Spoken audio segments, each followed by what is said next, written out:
Hello, welcome to the Heart of the Piano YouTube channel. I'm Bob Rose, and welcome to Chapter 6, Tritone Substitution in the Jazz Piano Book by Mark Levine. This is such an exciting chapter. For a lot of my life, I did not understand what tritone substitutions were.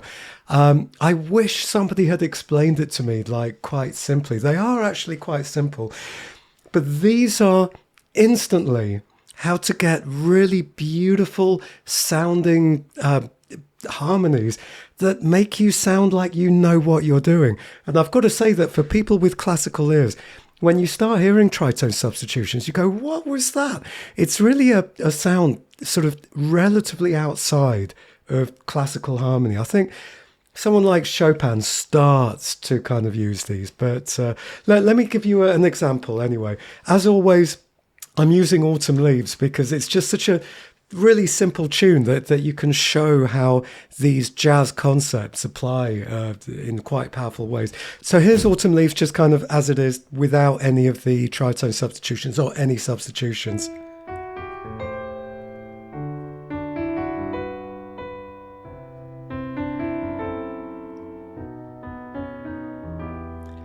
That's just Autumn Leaves, no substitutions. If I put in some tritone substitutions, then we start ending up with something like this.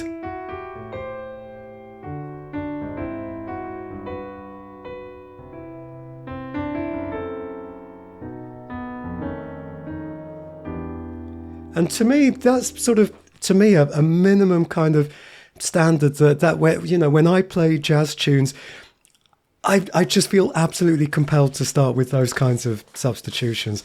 And then I'm going to take it a step further and show you how you can put in a few more substitutions that he doesn't quite talk about in chapter 6, but talks about a little bit more in the jazz theory book. So we've got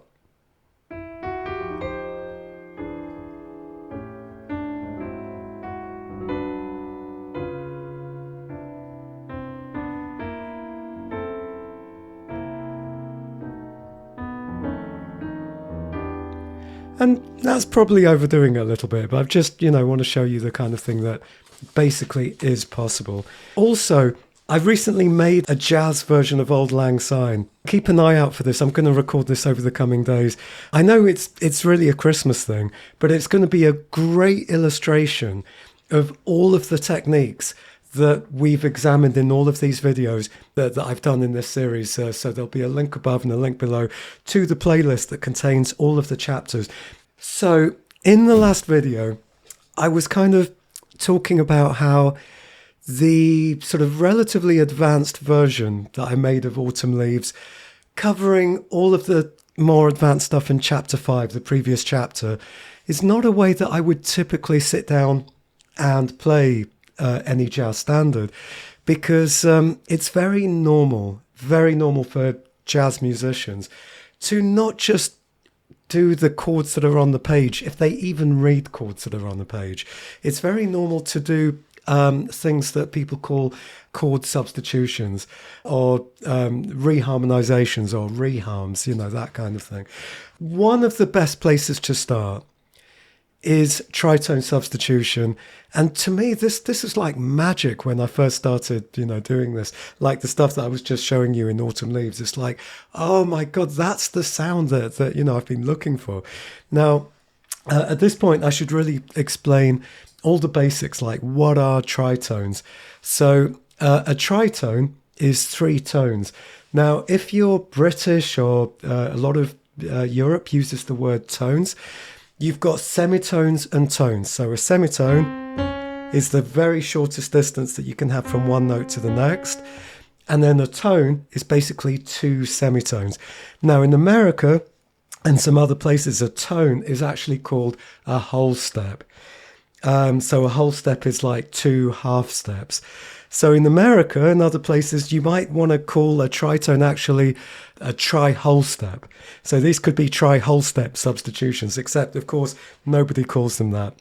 But a tone is like 2 semitones. A tone is a whole step.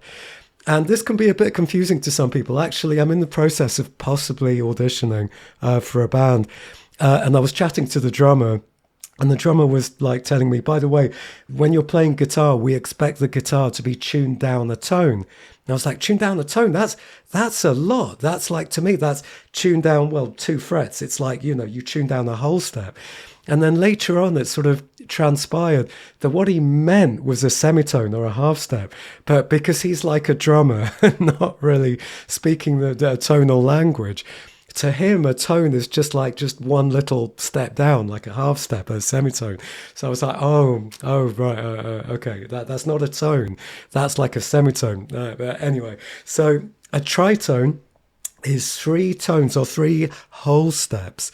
So, if we're looking on the piano, C to D, that's a tone. Add another tone. Add another tone. So it's an augmented fourth or a diminished fifth, if you want to call it that. So that is a tritone. Now the tritone, if you invert it and go from the F sharp to the C, that's exactly the same interval. So when you invert this interval, it's completely symmetrical. So it divides the octave perfectly into 2 halves. There you've got a tritone, and then you've got a tritone going up. Now, you've got 2 ways of looking at, if you ask the question, what is the most dissonant interval that you can have in Western tonal music? There's like 2 answers to this. One answer could be that the one that immediately is the most grating to most people's ears is like a minor ninth. That's quite dissonant sounding. So minor ninths are just generally that's quite dissonant. However, there is a very good case to arguing that in many ways the tritone is the most dissonant interval for slightly different reasons. So if I play F2B as a tritone, one of the reasons why this feels dissonant to us is because it kind of wants to resolve. So can you see how I play this? And both the notes either want to just pull outwards by a semitone or a half step each. So if I put G at the bottom, this tritone wants to resolve. So if I play something like, well, to a lot of people that's incomplete until it resolves outwards, and that is why it's kind of dissonant. So the interval itself isn't sort of dissonant in the same way that a minor ninth is dissonant, but this doesn't really want to resolve, it's just dissonant, whereas this has a sense of incompleteness and tension until it resolves. And, it reminds me, I think there was that episode in The Big Bang Theory where Sheldon's girlfriend is trying to wean him away from being, what's the word, like compulsive, like compulsive disorder. And I think at one point she does play something like, and then he has to get up in the middle of the night and go on the piano and finish it. So it has that kind of quality to it. Now, when I play this tritone and resolve it outwards, so here, I'm playing it as part of a dominant seventh. So any dominant seventh, if you played like the 1, the shell, the 1, the 3 and the flat 7 of a dominant seventh, each dominant seventh has a tritone within it. It's the distance from the 3 to the flat 7. And that wants to resolve. So that interval is what gives dominant sevenths their flavour. Now, if you take, say we're in the key of C major, and we harmonise each note in C major with the diatonic 7th chord. I have spoken about that in the previous video. Diatonic meaning in the key signature of. I'm not going to explain it all again now. It's something I covered in the previous video. But here's C major. So we're just using the white notes, and all I'm doing is playing 7th chords all the way up using only the white notes. So we've got C major 7, D minor 7, E minor 7, F major 7, G dominant 7th, A minor 7th, B half diminished, but this kind of doesn't count because really it just sounds like an extension of G dominant 7th. And so for that reason, we tend not to kind of include it so much. So like, but anyway, so C major 7th does not have a tritone in it. D minor 7th does not have a tritone in it. E minor 7th does not have a tritone in it. F major 7th does not have a tritone. G dominant 7th has the tritone. That's why it wants to resolve and take you back to the tonic, back to the 1. A minor 7th does not have a tritone. Now B half diminished does have the tritone, but that's why it still feels like a G dominant 7th that takes you back to the 1. Anyway, what I'm basically illustrating is that every time you hear a tritone, it's basically acting as a dominant. You only find this interval in all these 7th chords on the dominant. Now, if we take this shell, the 1, the 3, the flat 7, we play it this way around, the flat 7, the 3, and then it sort of resolves outwards. It can also resolve inwards.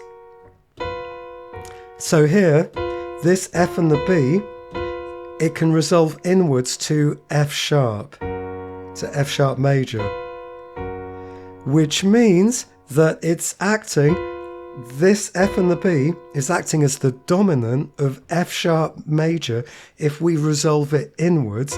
The dominant of F sharp is C sharp, so if I put C sharp in the bass, suddenly these same notes that we're working with G, here's a G dominant 7th, they resolve outwards to C, but if we use the same notes, the same shell, but put a C sharp at the bottom, and we pull it inwards by a semitone or a half step, then it takes us to F sharp. So a tritone can resolve outwards or it can resolve inwards.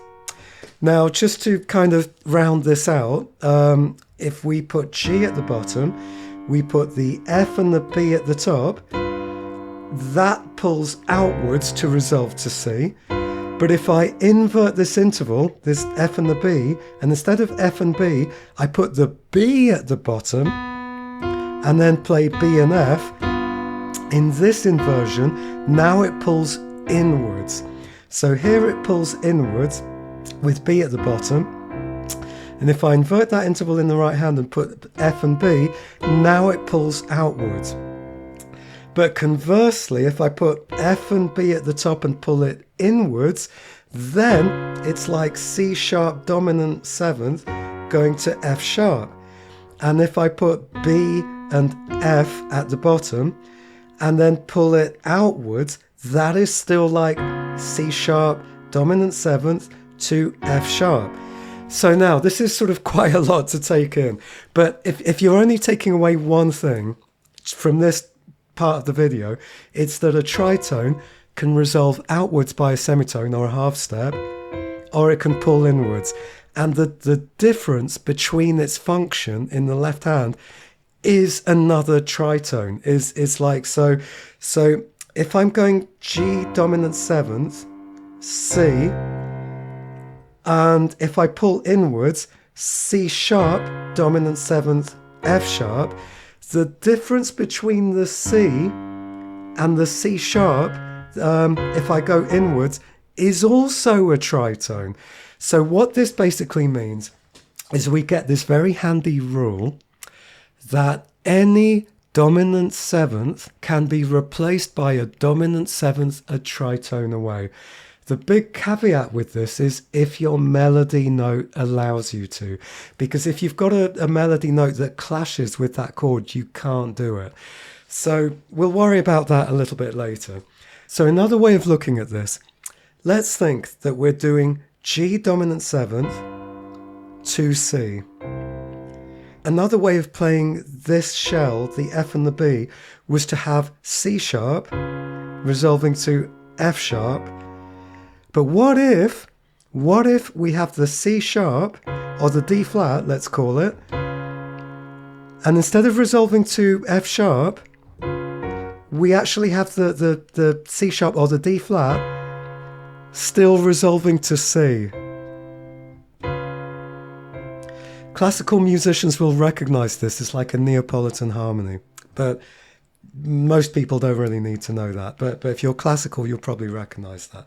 So what we're doing is instead of G resolving to C, we can actually have the tritone replacement of G, which is D flat. But instead of going a fifth down, we can still keep it going to C. So we've got D flat dominant seventh, which has the same notes in the right hand. So we've got G dominant seventh, we've got the flat 7 and the 3 in the right hand. But here, this is the clever thing. If we use the tritone substitution, so remember, G dominant 7th in the right hand, you've got a flat 7 scale degree and a 3, we can reverse these scale degrees. What if now, instead of a flat 7 and a 3, we have a 3 and a flat 7? Then the root note becomes a D flat. Then in the right hand, we've got the 3 and the flat 7, the same notes, but still resolving to C. Now, you don't really need to follow and understand all this stuff.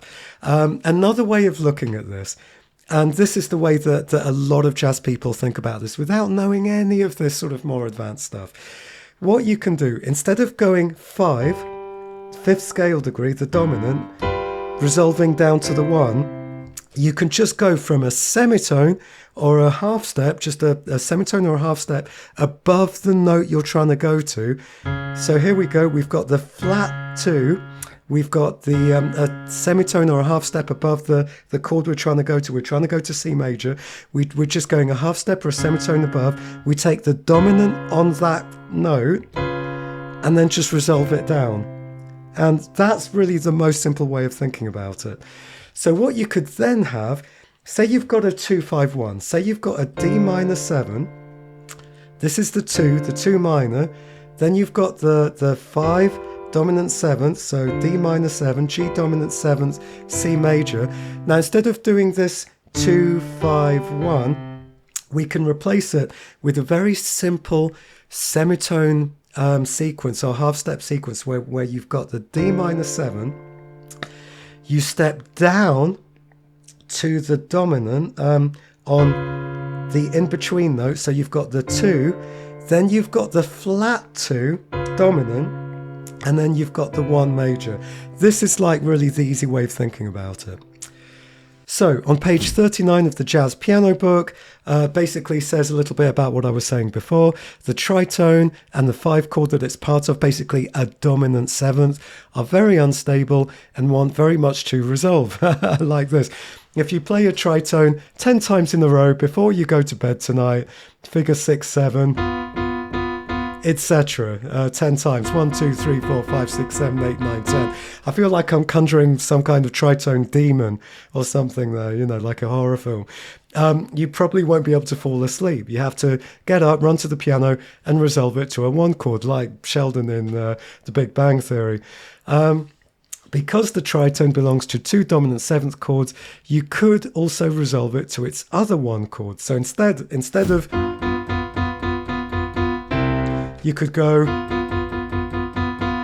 and resolve it that way round. It can go either direction. So on page 39, he does point out, other than smooth bass motion, and, you know, just to mention again, the smooth bass motion is that if you've got 2, 5, 1, like I said before, instead of this motion in the bass, it can go 2, flat 2, 1, and that's a very smooth bass motion. So that's a very, very good reason to use this. You get really nice chromatic bass lines. So another reason to use tritone substitution is that it often makes the melody more interesting. Now at this point, I'm going to show you how I applied this to Autumn Leaves. So again, just to remind you, this is like normal Autumn Leaves. It's just basically a bulk standard cycle of fifths. So we've got A minor 7, down a fifth to D dominant 7th, down a fifth to G major 7, down a fifth to C major 7. Here is a little bit of a change to the sequence. It's down a tritone to the F sharp half diminished, but then it's down a fifth to B dominant 7th, and then it's down a fifth to E minor 7. So basically the bass goes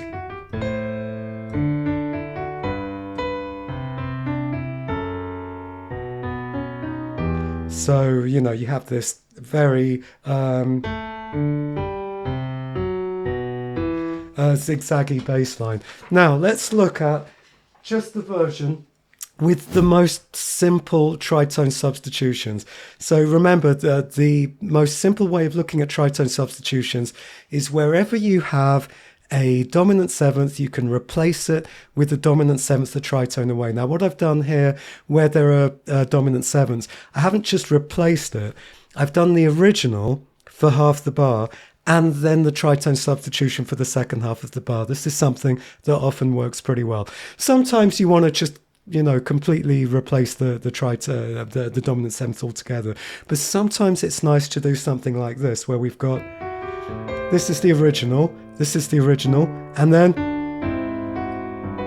so basically in bar 2, we've got the original, and then it's tritone substitution. Now I could have just done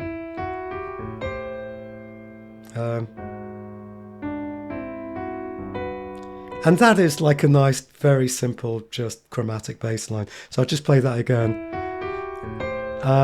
And then just straight to here. But to me, it's kind of a little bit dull, a little bit boring. I like the sort of faster pace of harmonic change, where we've got, and then we've got 2 chords in the bar, which just picks it up a little bit more. I really like that. So what it was saying is that it often makes the melody more interesting. Remember what I was saying in the last video, that you always want to know what your scale degrees are. Not necessarily as you are, you know, if you're advanced and you're playing, it's not something you're logically thinking about. But if someone stopped and asked any reasonably advanced proficient jazz musician and stopped them and said, what's that scale degree?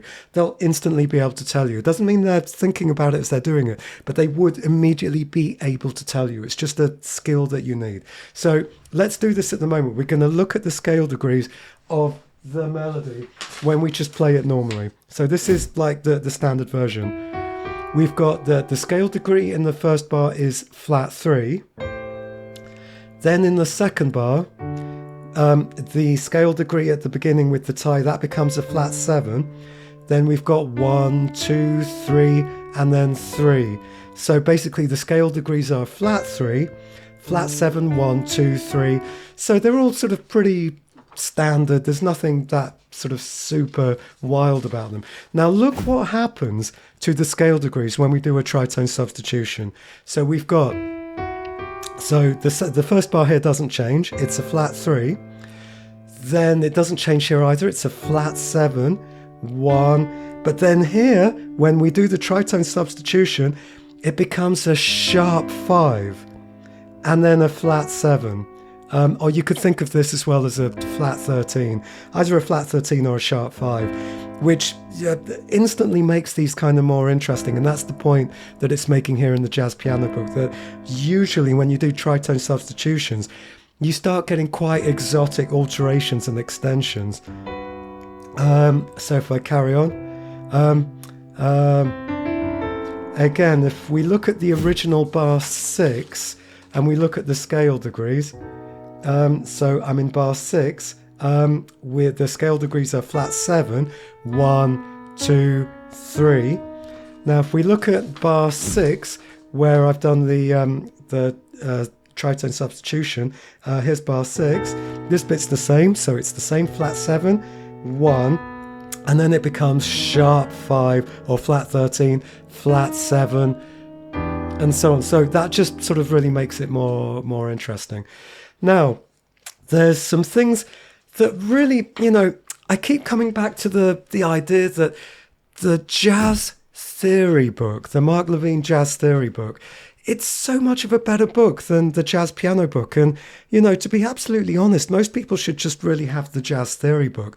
It's got all the same examples, plus a load more that you have in the piano book.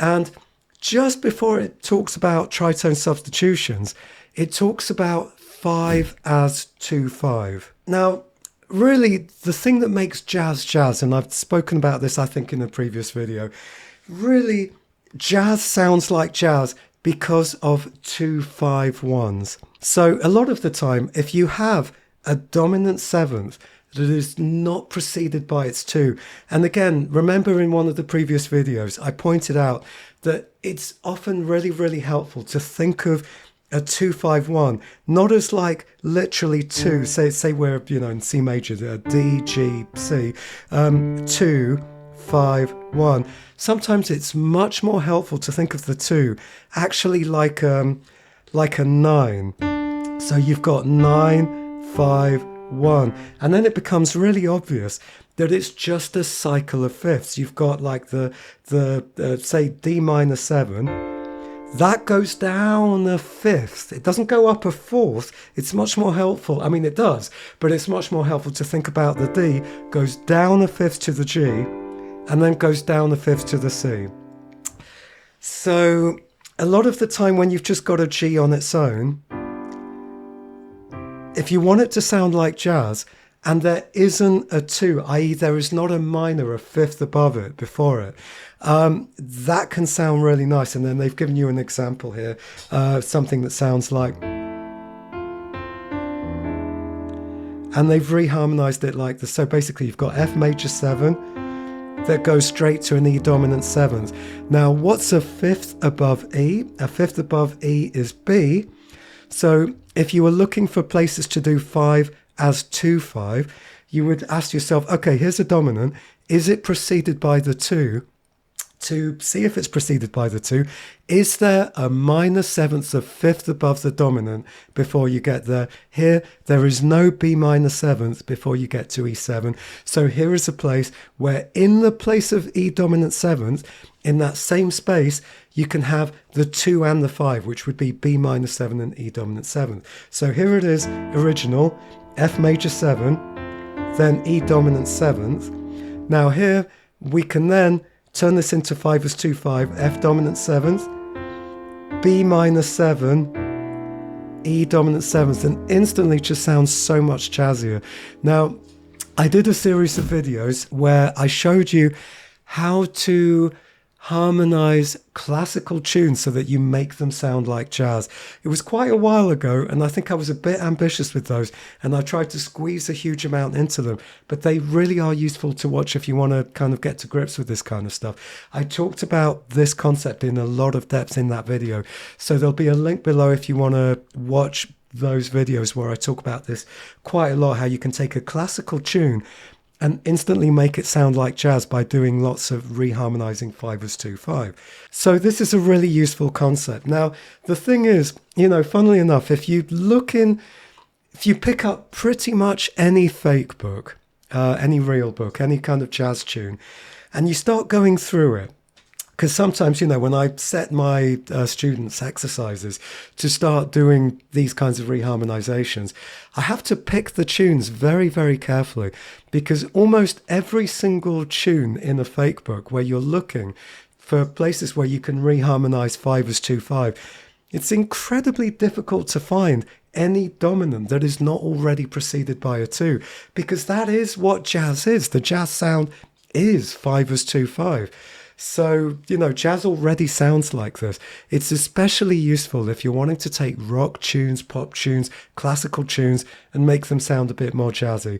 Now, the other thing that I want to mention, because this is so useful, is the whole concept of just how important cycles of fifths are in jazz.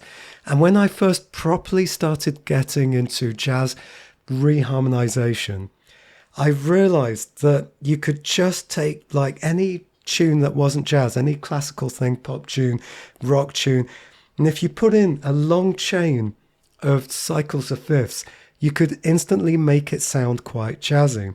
And then what you can do is, if you combine the concept of cycle of fifths and tritone substitutions, this for me is like the absolute bread and butter of how I do 90% of the really super advanced sounding jazz arrangements.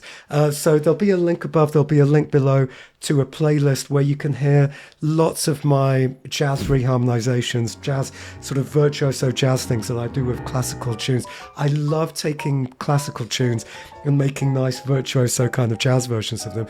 Now, whole chains of cycles of fifths with tritone substitutions is like my bread and butter of how I do a lot of this kind of stuff. So, for example, in the more advanced version of Autumn Leaves that I've got here, it doesn't quite work, but I've done this sort of here just as an illustration of how this can work. It doesn't quite work with one of the melody notes, but I've shoehorned it in just to kind of illustrate it to you. So instead of having this version,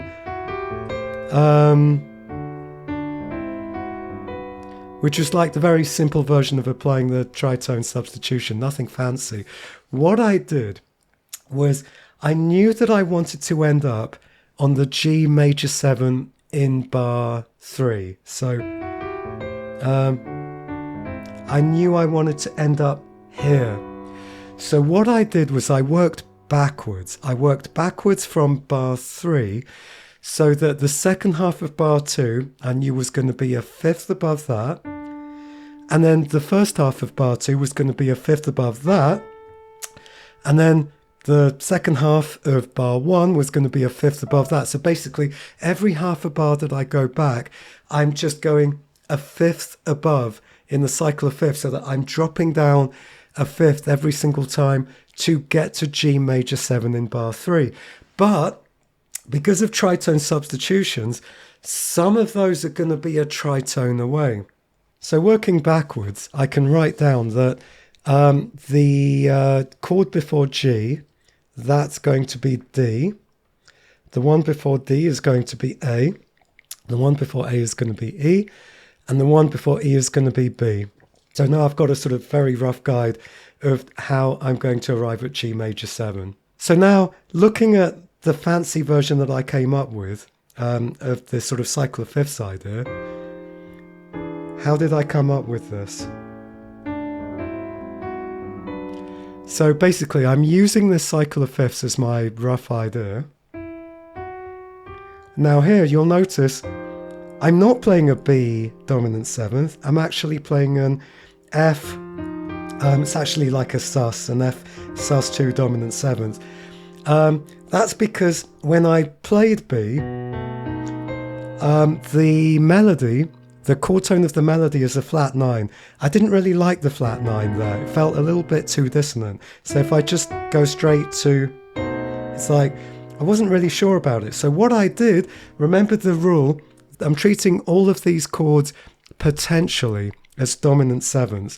So if you go through a cycle of fifths, you can think of it as like B dominant seventh, E dominant seventh, A dominant seventh, D dominant seventh, leading to G major 7. So if you remember, every single dominant seventh can be replaced by the dominant seventh the tritone away. So for me, it's like at any given point in the cycle of fifths, you can switch to the other tracks. It's like there's always parallel tracks. So here in this sort of cycle of fifths, B, A, D, you could also switch to a set of tracks a tritone away. So instead of B, you have the one that's a tritone away, which is F. And then instead of E, you have the one that's a tritone away, which is B flat. Instead of A, you've got the one that's a tritone away. So if you're going down a cycle of fifths, you can always switch tracks to whatever the chord is a tritone away. This is so powerful. It sounds amazing. So here, instead of going to the B, which is a bit, I'm not sure about it, I've switched tracks to F dominant seventh. And now that's just a lot sweeter. The melody note is the C. And then now I've gone to E because I like the kind of sharp 5 flavour of the melody there. But it could be B flat, except, you know, there we're sort of in a way breaking the guidelines that was in the jazz piano book, which is like, you know, if we're playing a E dominant seventh, the melody is a sharp 5. It's a really lovely, juicy note. Not very interesting if we play B flat because it's now just the 9th scale degree, but we could go F, F dominant seventh, and then we could just go to a B flat, but it's kind of a bit dull. So anyway, we've got F dominant seventh, and then notice also I don't really have to think about it that much. I either just go down the fifth, or I just creep down by a semitone or a half step,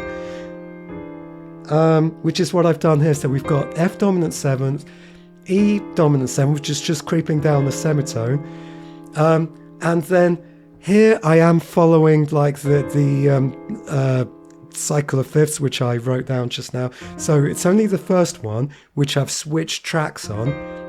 So I've switched tracks here to F dominant seventh. Now we're back on the set of tracks that is just sort of like the normal cycle of fifths that takes you to G. E dominant seventh, A dominant seventh, and now I'm switching tracks, so it's not D, it's now to A flat, which is the tritone substitution that then takes you to G. So hopefully that kind of makes sense. But, you know, this is such a lovely, useful thing that you kind of decide where's the chord, which is the chord that you know that you definitely want to go to. And then just work your way backwards from that and go through a cycle of fifths, switching tracks if you want to the tritone substitution. You can get amazing stuff with this. Now, the melody note will not always let you do this, but, you know, it's super, super powerful stuff. Now, by the way, just to let you guys know, I've made a beautiful, beautiful arrangement because at the moment it's the beginning of December. It's coming up to Christmas. I've made a beautiful, beautiful version of Auld Lang Syne, which is basically using all the techniques that we've covered in all the videos, covering all the chapters up to chapter 6 of the jazz piano book to basically illustrate what you can do with all of this stuff. So I'm going to be recording it in the next few days. You can check that out, and I'm going to be making the arrangement free. Even if it's not Christmas, and even if you're a bit sick of Christmas tunes and you don't want to hear it, it's probably still worth checking out because I'm going to annotate it and show you, you know, all the chapters as you're listening to it, and show you, you know, this is where I got this idea, this is where I got this idea. And there's going to be a lot of these kinds of cycles of fifths and tritone substitutions that shows you just how powerful this idea is. And I can give you a little sneak peek of it now.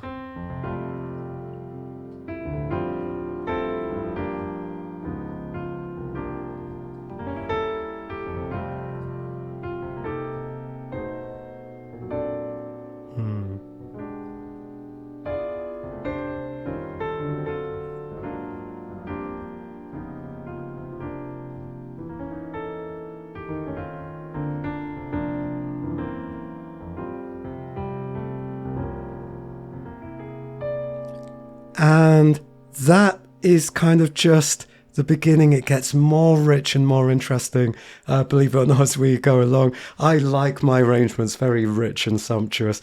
Stay tuned if you want to hear more of that. And, you know, and speaking of that kind of stuff, if you're enjoying this video, please do take the time to click on like and subscribe, and click on the bell icon when you want to be notified about future videos and to know when this Auld Lang Syne one comes out and all the other good stuff that I'm coming out with.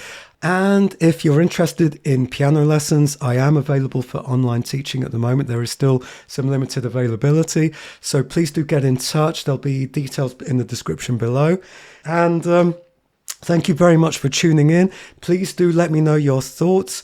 Have you got any questions? Would you like more clarification? Are there other things that you would like to see videos on? Is this all making sense at the moment? And by the way, there are some things that I realize I kind of think that the jazz piano book hasn't been super clear about some stuff. Like, so far it has not been all that clear about why you use certain extensions and how you use certain extensions. Now, some of the chapters coming up are actually going to start being able to explain all this stuff, just like in about 3 chapters ahead. So if you're not sure about 13ths and, you know, whether to use 13ths or flat 13ths or sharp 11s and all this kind of stuff. You know, like I've been complaining about, it's a bit higgledy-piggledy, you know, it's a bit of a mess the way this is structured. In my opinion, the way that the jazz theory book makes so much more sense.